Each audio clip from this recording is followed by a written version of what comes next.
Presiden ganti 5 kali, Bos. Ini masih pakai 96. Kapan majunya negara gitu kan gitu. Kalian ini semuanya haram kecuali yang dihalalkan oleh OJK. Lu lebih sakti dari agama gue loh. Gugat negara. Perbuatan melanggar hukum dilakukan oleh negara karena melanggar hak konstitusi saya untuk bebas riba. Ngeri enggak lo? Wowi termasuk penganjur untuk kudeta negara. Nah, cocok. Jadi gimana? Cocok tuh. Tolong dijelaskan dulu. Jadi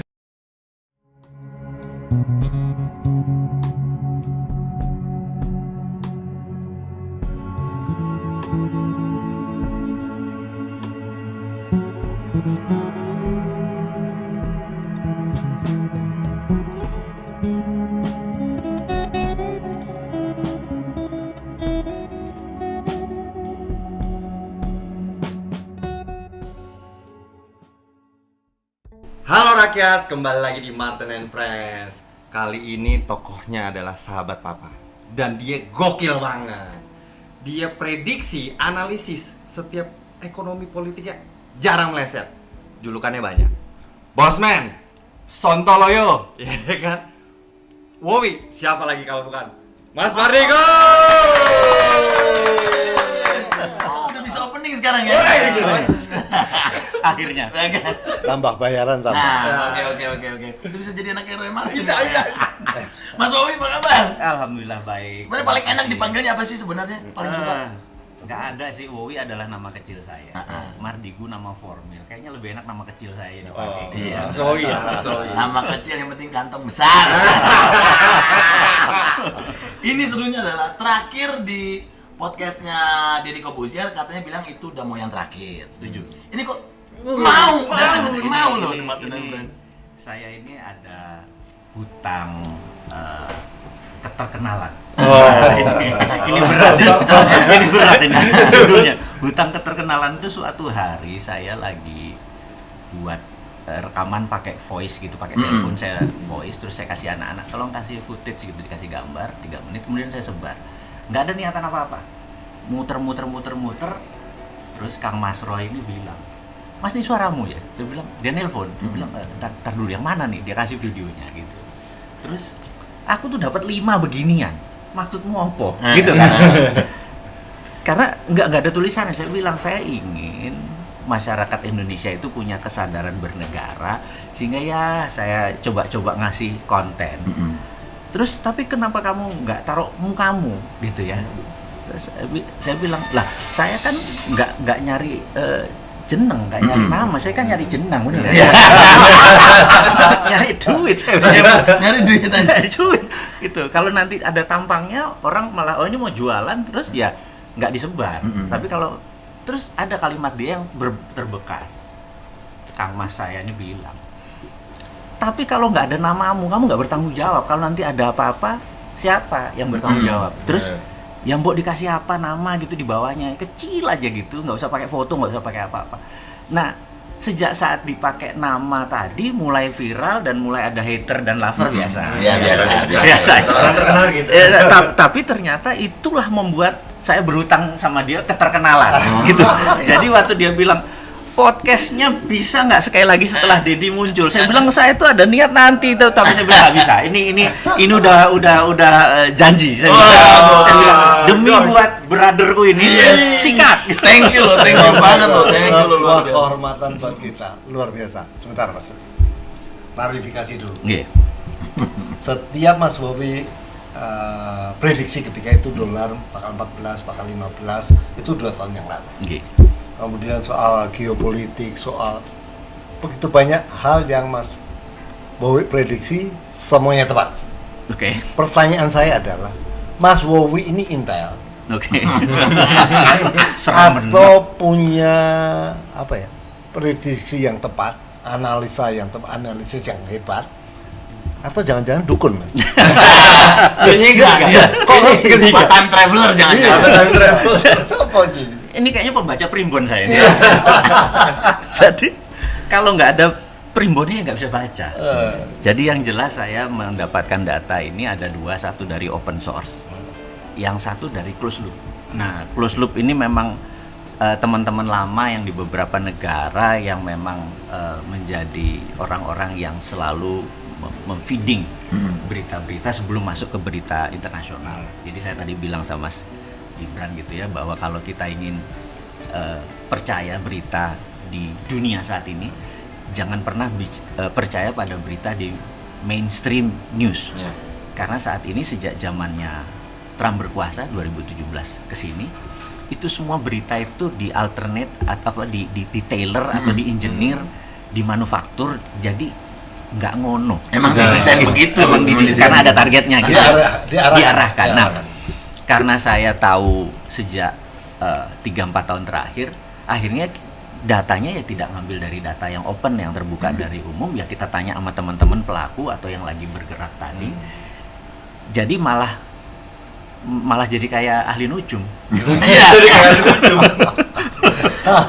Mas Wowi ini sebenarnya kalau memang menggambarkan diri Mas Wowi ini sebagai siapa sih? Nah, menarik nih.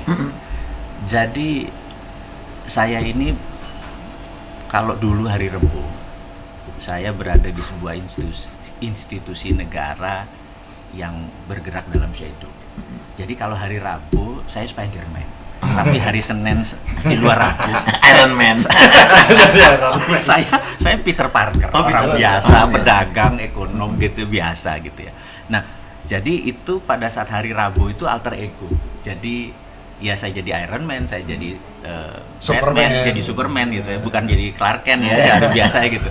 Nah, di saat itu karena berada di sebuah lembaga yang bergerak dalam bidang apa ya, eradicate threat kali ya, kalau bahasa akademinya. Eradicate threat itu bahasa sederhananya adalah meniadakan ancaman. Meniadakan ancaman gitu ya. Karena kalau untuk bernegara supaya intek, utuh segala macam, ada sebuah lembaga yang tugasnya meniadakan ancaman atau eradicate threat.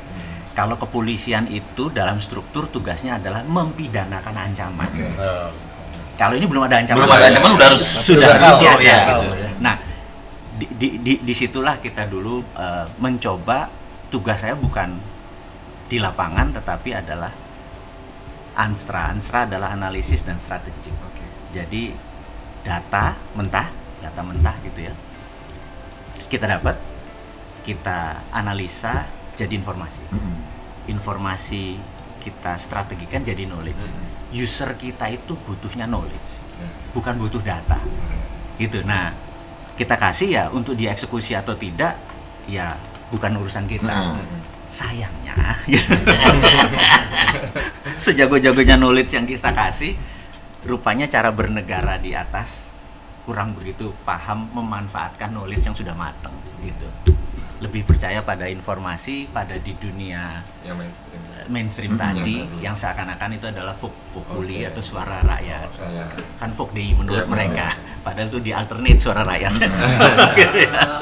Ya ini keberatan ngomongnya nggak? Jangan-jangan dia tahu juga data-data kita ya. Oh sudah. Udah. Itu nomor telepon yang biasa ditelepon pun gua udah tahu. Ini bahaya ini. Mas Wowi, aku Ya. pernah dengar cerita yang waktu Bill Gates Oke. datang Oke. ke Indonesia. Oke. Lalu Mas Wowi menyebutkan nama Andrew Carnegie. Oke. Aku mau tahu dong, itu ceritain gimana sih Mas? Waktu itu kisahnya itu.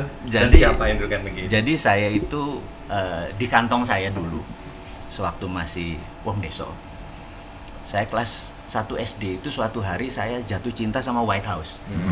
Tak gunting, Ya. tak taruh di kantong gitu. Terus waktu itu saya pernah 6 tahun di Palembang. Terus Jawa iki tapi Palembang. Terus kalau kita zamannya saya nih ya, bukan zaman dulu kan angkatan Yosua kan, masih kita kan beda gitu. Zaman dulu kalau main kelereng atau gundu itu kan kantong kita itu kan selalu pasti coklat karena kan isinya ya kelereng gitu. Nah pas kita main pot ya, ingat ya, main pot kan taruh dua ketemu dua gitu ya. Pas saya gini jatuh itu apa namanya, gambar White House tadi.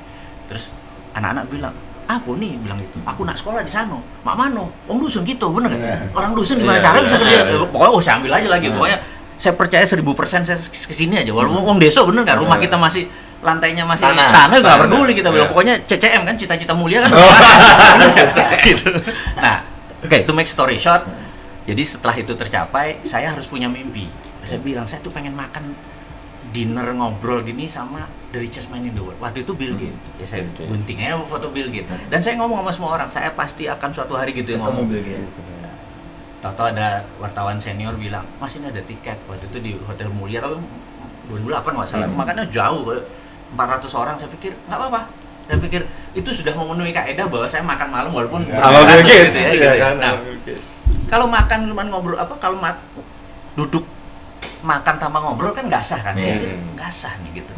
Terus ada satu orang nyeletuk gitu ya. Ini kalau kita makan nggak ngobrol buat apa gitu ya? Terus ada yang mau nanya, 400 orang berdiri semua. Semua nanya Bill Gates. Iya kan? Nah terus gini deh katanya, yang mau nanya tulis di kertas. Ya semua orang nanya di kertas. Nah saya ini kebetulan kan gini-gini punya ilmu walaupun ilmu kampung ya. Saya tahu namanya teknik fascinate yang membuat orang fascinate apa saya mikir. Saya pikir dia ini pasti kalau kaya atau siapapun kaya. Mas Roy waktu di kampung di Solo Tigo itu pasti punya CCM kan. Ini gue mau gini kan.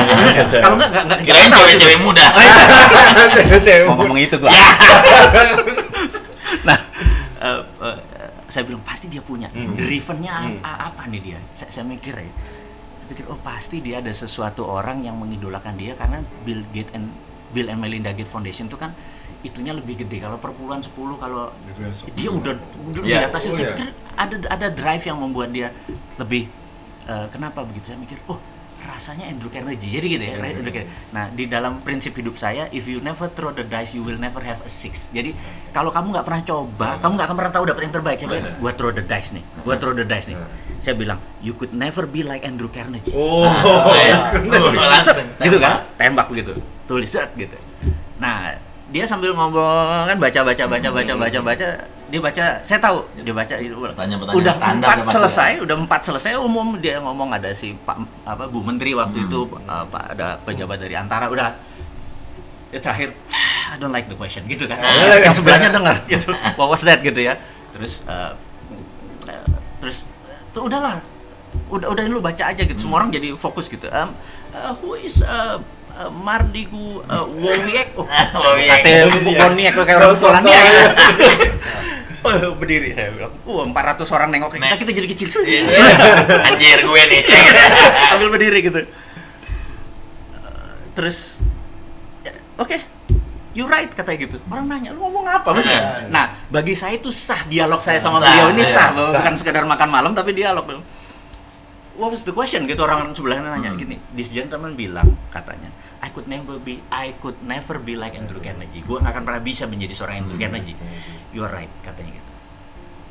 Dia buka dompetnya keluarin foto Andrew Carnegie. Lupa dia memang mengidolakan Andrew Carnegie.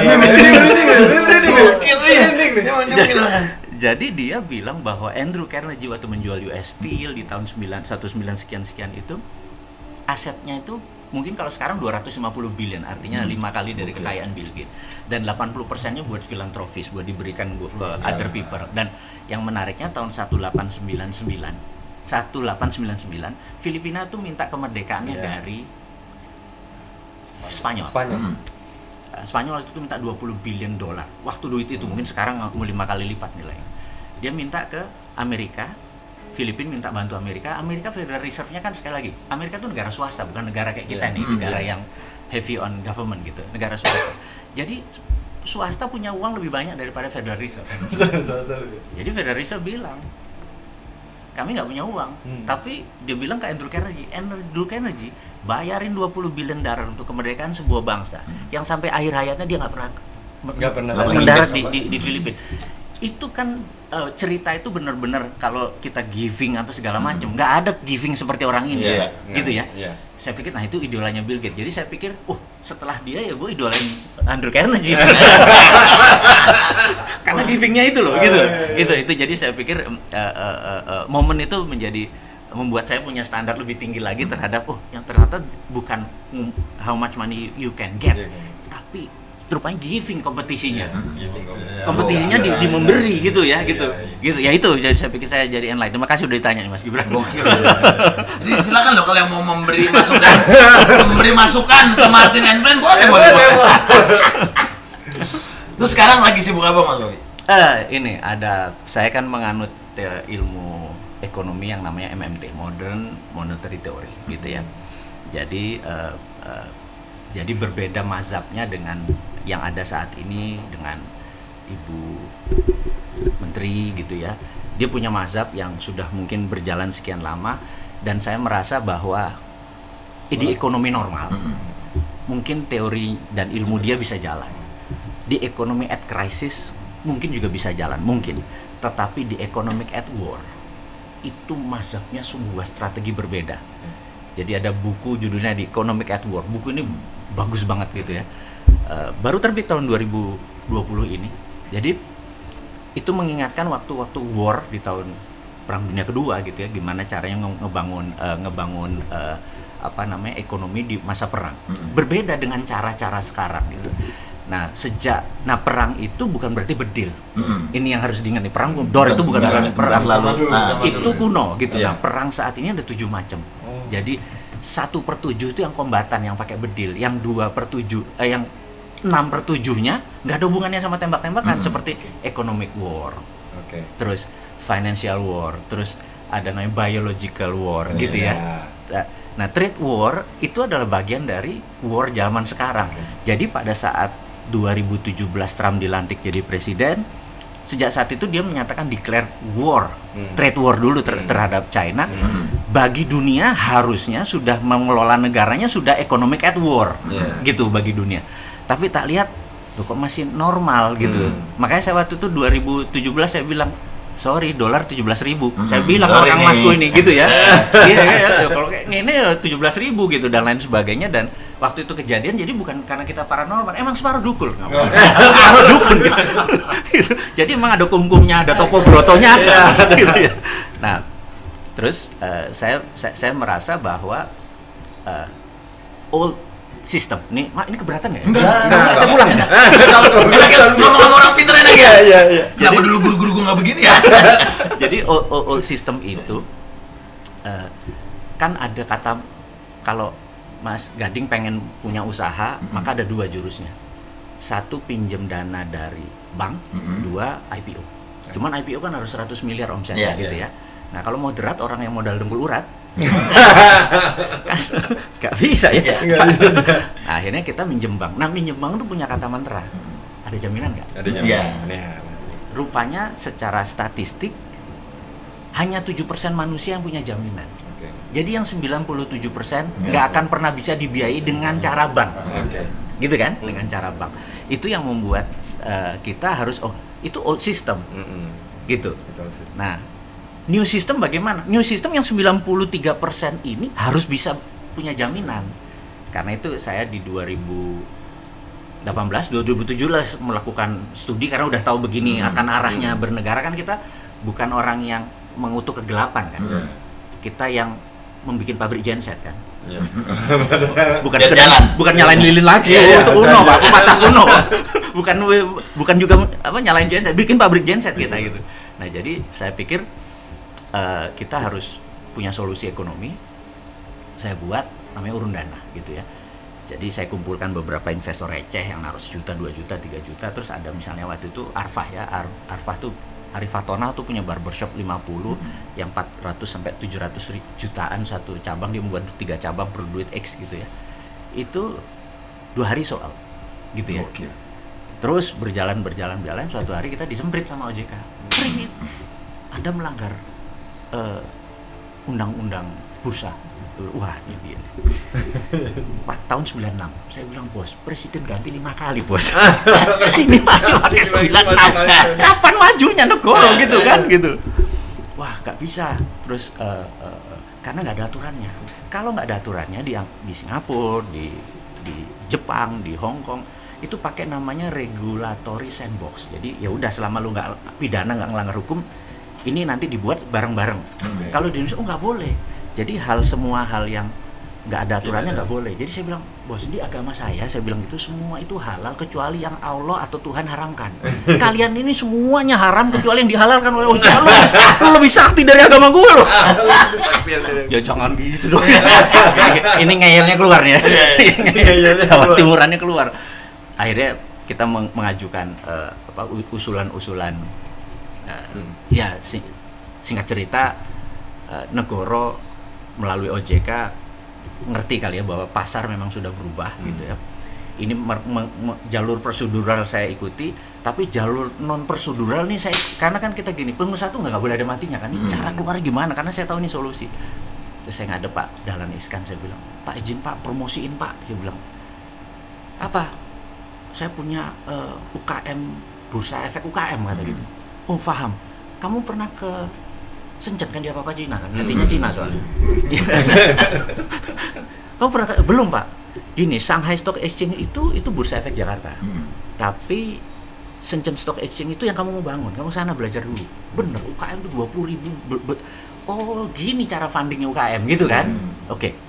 Saya dapat angle-nya. Tapi dia bilang saya belum bisa bantu ya, karena ini belum proven. Ya masih berapa? 9 yang listing gitu ya. Kalau 100 mungkin itu. Tapi karena kena ini, terus mikir-mikir. Gini. Panggil Pak Imawan. Jadi ada timnya dia yang dulu Jawa Pos itu ingin buat TV, tapi TV-nya ternyata TV lokal tuh nggak boleh. TV itu harus TV nasional. Jadi JTV itu melakukan gugatan, tindakan yang melanggar hukum dilakukan oleh negara, gugat negara dia, menang, gitu kan? Akhirnya boleh JTV berdiri, itulah sejarah akhirnya TV lokal berdiri, gitu ya. Terus sarannya apa? Sampai nuntut negara mas, mati. Gue bilang, ini gue kerjanya kok, karena kalau nggak gini mereka nggak ada apa namanya wake up call gitu kan? Ini kan mau nolong UKM gitu, mikir ya udah ini jalur prosedural gitu. Akhirnya saya mikir apa ya gitu ya. Nah, ada satu yang nyeletuk, konsepnya kan bagi hasil kan? Kalau bagi hasil itu tidak riba, itu halal gitu. Sementara bebas riba itu hak konstitusi. Wah, saya tuh dapat ide kok. Gugat negara, perbuatan melanggar hukum dilakukan oleh negara karena melanggar hak konstitusi saya untuk bebas riba. Ngeri nggak lo? Kalau kita udah bawa teman-temannya Al-Maidah, gemeter bos, bener nggak? Wah, saya bilang semangat kok. Wih, cocok ini. Belum dilumucurin, udah keluar dulu izinnya. Oke. Nah, jadi kalau ditanya saya ngerjain apa, jadi perusahaan itu namanya ngerjain negara. Ngerjain negara, bener. Nah, Santara itu adalah perusahaan urun dana, di mana UKM itu kalau mau cari funding ke tempat kita. Kebetulan saat ini ada 170.000 investor receh. Jadi rata-rata invest antara 10 sampai 50 juta, 70%-nya. Jadi di Santara saat ini hampir 4 triliun. Yang jadi problem adalah UKM unggulannya nggak ada. Jadi ininya banyak. Jadi kita lagi nunggu, karena itu kalau ada UKM yang mendaftar di tempat kita itu 7 menit gone.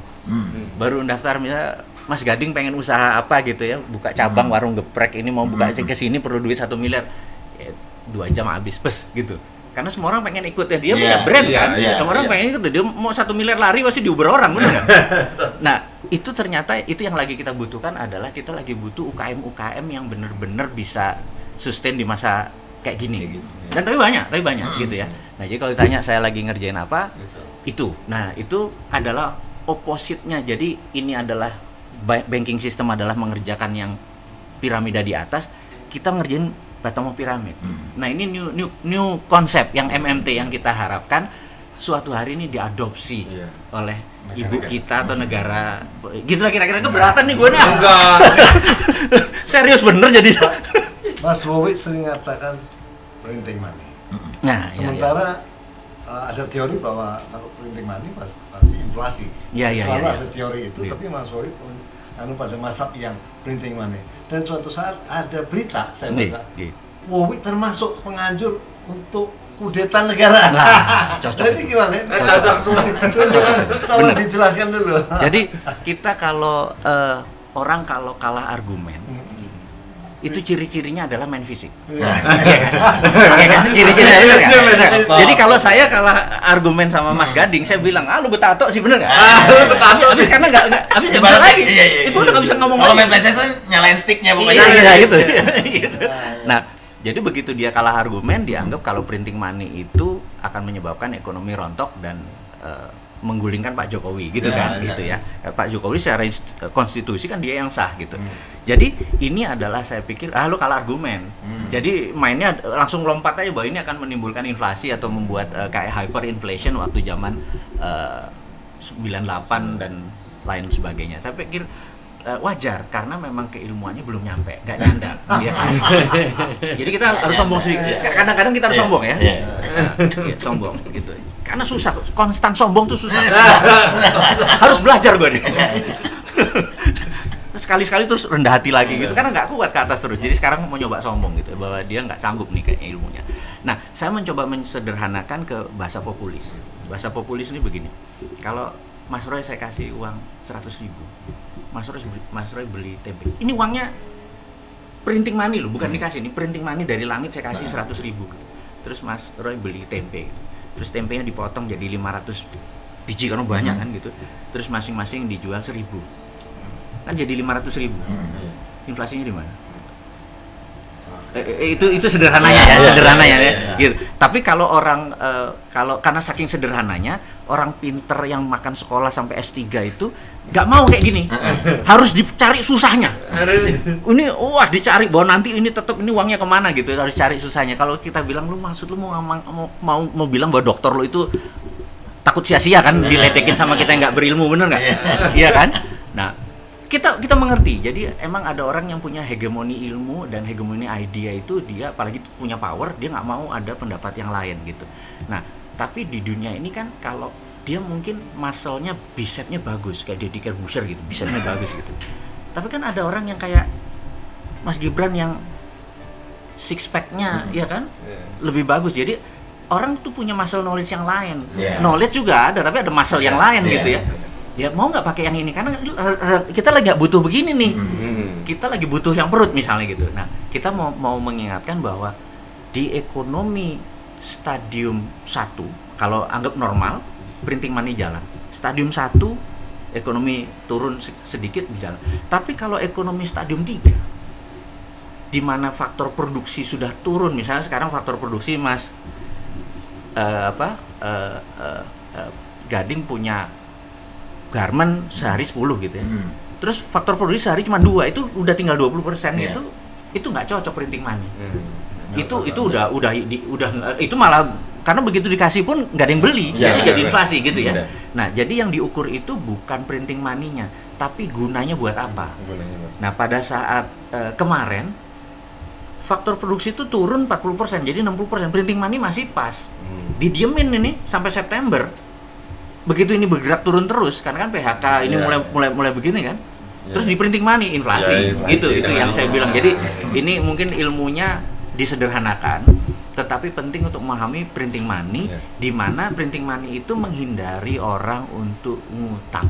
Saya nggak mau lagi kita yang negara ini berdaulat, saya pengennya udahlah asing-asing tuh go home gitu ya. Karena pertanyaan sederhana nih Mas Gibran misalnya, Indonesia mungkin nggak kekurangan rupiah? Kekurangan rupiah? Iya. Mungkin. Enggak mungkin. Mungkin lah, cetak aja sendiri. Cetak kalau kekurangan dolar. Kekurangan dolar mungkin, ya. Kekurangan emas mungkin. Kekurangan rupiah tinggal cetak. Nyetak aja. Masalahnya kan buat apa dicetaknya? Gitu ya, dicetaknya. Terus kepakaran ilmu inflasi ini ya harus kita kaidahnya harus kita penuhi. Misalnya gini contohnya. Kalau Mas Roy adalah presiden gitu ya. Panggil. Mas Gading ini kita coba bangun rumah gitu. Wow.